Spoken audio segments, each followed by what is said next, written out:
నమస్తే నేను జ్యోత్స్న. మాజీ మంత్రి కేటీఆర్ ఏసీబీ విచారణపై హైడ్రామా నెలకొంది. బంజారా హిల్స్ లోని ఏసీబీ ఆఫీస్ కు చేరుకున్న కేటీఆర్ విచారణకు హాజరు కాకుండానే వెనుదిరిగారు. అయితే ఫార్ములా ఈ కార్ రేస్ కేసులో కేటీఆర్ కు ఏసీబీ నోటీసులు పంపింది. ఇవాళ విచారణకు రావాలని ఆదేశించింది. ఇందులో భాగంగా ఏసీబీ ఆఫీస్ కు మాజీ మంత్రి కేటీఆర్ చేరుకున్నారు. అయితే తన వెంట లీగల్ టీం ను కూడా తీసుకెళ్లడంతో అధికారులు ఆఫీస్లోకి ఎంట్రీ ఇవ్వలేదు. దాదాపు 40 నిమిషాలకు పైగా ఏసీబీ ఆఫీస్ బయటే కేటీఆర్ వెయిట్ చేశారు. కేటీఆర్ వెంట అడ్వకేట్లు ఉంటే లోపలికి అనుమతించమని అధికారులు తేల్చి చెప్పారు. వ్యక్తిగతంగా విచారణకు హాజరు కావాలని కేటీఆర్ ను కోరారు. అయితే అందుకు ససేమీరా అన్న కేటీఆర్ లాయర్లను అనుమతిస్తేనే విచారణకు హాజరవుతారని అన్నారు. అధికారుల నుంచి ఎలాంటి స్పందన లేకపోవడంతో ఏఎస్పీకి తన లిఖిత పూర్వక స్టేట్మెంట్ ఇచ్చి తెలంగాణ భవన్ కు తిరిగి వెళ్లిపోయారు మాజీ మంత్రి కేటీఆర్. దీంతో ఇప్పుడు ఇది హాట్ టాపిక్ గా మారింది. మరోసారి కేటీఆర్ కు ఏసీబీ నోటీసులు ఇస్తుందా అనేది ఉత్కంఠ రేపుతోంది.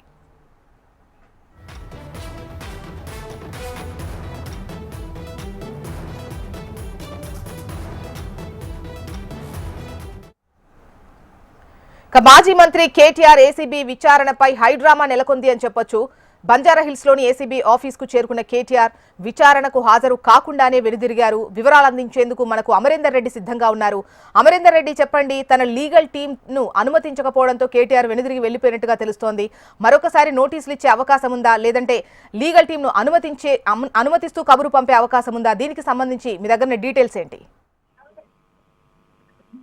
బంజారా హిల్స్ ఏసీబీ ప్రధాన కార్యాలయానికి 100 మీటర్ల దూరమే కేటీఆర్ పోలీసులు ఆపేశారు. అయితే వ్యక్తిగతంగా మాత్రమే విచారణకు హాజరు కావాలని నోటీసులో ఇప్పటికే ఏసీబీ అధికారులు పేర్కొన్న నేపథ్యంలో మరి కేటీఆర్ మాత్రం తన న్యాయవాదిని లోపలికి అలౌట్ చేయాలంటూ కూడా పోలీసులతో వాగ్వాదం దిగారు. అయితే దీంతో అక్కడికి చేరుకున్న డిఎస్పీ మస్జిద్ అలీ ఖాన్ కేటీఆర్ తో మాట్లాడారు. కేటీఆర్ న్యాయవాదితో మాత్రమే లోపలికి వస్తానంటూ కరాకటిగా చెప్పేసి ఇటు అతని దగ్గర ఉన్న లేఖ, ఇప్పటికే ఏసీబీ అధికారులకు ఒక లేఖ కూడా రాశారు. ఆ లేఖకు సంబంధించి కీలకమైన అంశాలు కూడా అందులో పేర్కొన్నారు. అయితే కోర్టు తీర్పు ఉంది కాబట్టి కోర్టు తీర్పుకు సంబంధించి ప్రస్తుతం విచారణకు వచ్చాననే అంశాన్ని ప్రస్తుతం అయితే పేర్కొన్నారు. అయితే ఈ కేసులో ఫార్ములా ఈ కేసులో ఇవాళ కేటీఆర్ విచారణకు హాజరు కావాల్సింది. విచారణకు హాజరైతే మాత్రం ఏదైతే 50 కోట్ల అక్రమ బదలాయింపులు ఏదైతే జరిగాయో వాటన్నిటికి సంబంధించి పూర్తి వివరాలు కేటీఆర్ దగ్గర నుంచి అతని స్టేట్మెంట్ కూడా చేసే అవకాశం ఉన్న నేపథ్యంలో ఇవాళ విచారణకు వచ్చి ఇక్కడి నుంచి వెళ్లిపోయారని చెప్పుకోవచ్చు. అయితే మా న్యాయవాదిని దర్యాప్తు సంస్థలు ఎవరు కూడా విచారణ సమయంలో యాక్సెప్ట్ చేయరు. విచారణ జరిగే సమయంలో తప్పనిసరిగా వీడియో రికార్డ్, ఆడియో రికార్డ్ అనేది దర్యాప్తు సంస్థలు చేస్తాయి కాబట్టి ఏసీబీ కూడా అదే చెప్పింది. కానీ కేటీఆర్ వినకుండా ఇక్కడి నుంచి న్యాయవాదుల్ని లోపలికి అలౌట్ చేస్తేనే వస్తానన్న అంశాన్ని ఇటు పోలీసులతో ఇటు ఏసీబీకి సంబంధించిన డిఎస్పీ ఇన్వెస్టిగేషన్ ఆఫీసర్ అయినటువంటి మస్జిద్ అలీ ఖాన్ తో మాట్లాడారు. అతనికి లేఖ కూడా ఇచ్చారు. అయితే ఆ లేఖలో ఒకసారి మనం చూసుకుంటే తెలంగాణ రాష్ట్రం సంబంధించి అంటే ఏసీబీ నమోదు చేసింది. కాంగ్రెస్ ప్రభుత్వం వచ్చినాక ఈ 4 సెక్షన్లు అనేది మెన్షన్ చేసింది. అయితే దీనిపై నేను కోర్టుకు వెళ్ళాను. కోర్టు తీర్పు రిజర్వ్ లో ఉంది. ఉత్తర్వులు పెండింగ్ లో ఉన్న సమయంలో విచారణకు సంబంధించి అయినా పిలిచినా కూడా వచ్చాను.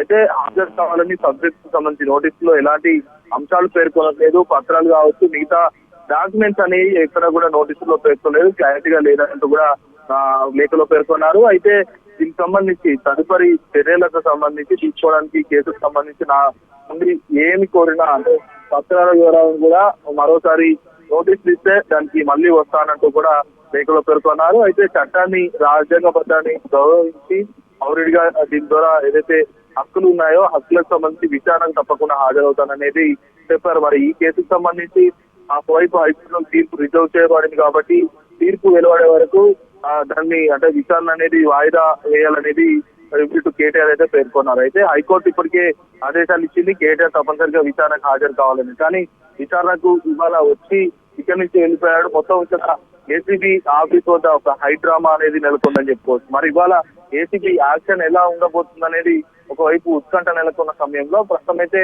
మరోసారి నోటీసులు ఇస్తారా, లేకుంటే ఏసీబీ అధికారులు కంటెంప్ట్ దిశగా హైకోర్టుకు వెళ్తారా అనేది వేచి చూడాల్సిన పరిస్థితి అయితే ఉంది. మరి కాసేపట్లోనే ఇటు హైకోర్టుకి వెళ్ళి కంటెంప్ట్ దిశగా వెళ్తారా, ఎందుకంటే కంటెంప్ట్ ఆల్రెడీ కేటీఆర్ చేశారు కాబట్టి. ఎందుకంటే హైకోర్టు ఇప్పటికే ఆర్డర్స్ ఇచ్చింది.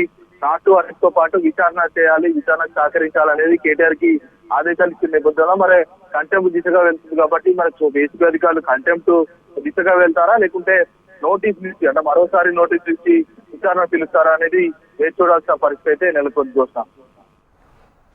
Okay, right Amarender Reddy.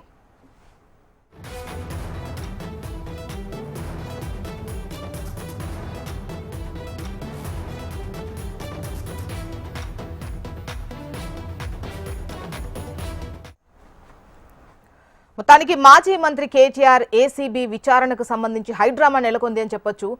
బంజారాహిల్స్ లోని ఏసీబీ ఆఫీస్ కు చేరుకున్నటువంటి కేటీఆర్ విచారణకు హాజరు కాకుండానే వెనుదిరిగారు. అయితే ఫార్ములా ఈ కార్ రేస్ కేసులో కేటీఆర్ కు ఏసీబీ నోటీసులు పంపిన విషయం తెలిసిందే. ఇవాళ విచారణకు హాజరు కావాలని తెలిపింది. ఇందులో భాగంగా ఏసీబీ ఆఫీస్ కు మాజీ మంత్రి కేటీఆర్ వెళ్లారు. అయితే తన వెంట లీగల్ టీంను కూడా తీసుకొని వెళ్లారు. అధికారులు ఆ లీగల్ టీంను ఆఫీస్లోకి అనుమతించలేదు. దాదాపు 40 నిమిషాలకు పైగా అక్కడ అనుమతించాలి అని చెప్పేసి వెయిట్ చేయడం జరిగింది. బట్ అనుమతించకపోవడంతో కేటీఆర్ వెంట అడ్వకేట్లు ఉంటే లోపలికి అనుమతించమని వారు ఖరాఖండిగా చెప్పినట్టుగా తెలుస్తోంది. వ్యక్తిగతంగానే విచారణకు హాజరు కావాలని కేటీఆర్ను వారు కోరారు. అయితే అందుకు ససేమిరా అన్నటువంటి కేటీఆర్ లాయర్లను అనుమతిస్తేనే విచారణకు హాజరవుతాను అని చెప్పేసి అన్నారు. అధికారుల నుంచి ఎటువంటి స్పందన లేకపోవడంతో ఏఎస్పీకి లిఖితపూర్వకంగా స్టేట్మెంట్ ఇచ్చి తెలంగాణ భవన్కు తిరిగి వెళ్లిపోయినట్టుగా తెలుస్తోంది.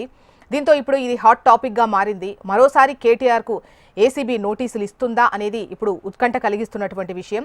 అయితే విచారణకు సహకరిస్తాము అని చెప్పేసి కేటీఆర్ ఖచ్చితంగా హాజరవుతామని చెప్తున్నారు. కాకపోతే లీగల్ టీంను అనుమతించాలి, తన వ్యక్తిగత లాయర్ను అనుమతించాలి అని చెప్పేసి కోరుతున్నట్లుగా తెలుస్తోంది. వారిని అనుమతించకపోవడంతో ఆయన వెనుదిరిగి వెళ్లిపోయారు.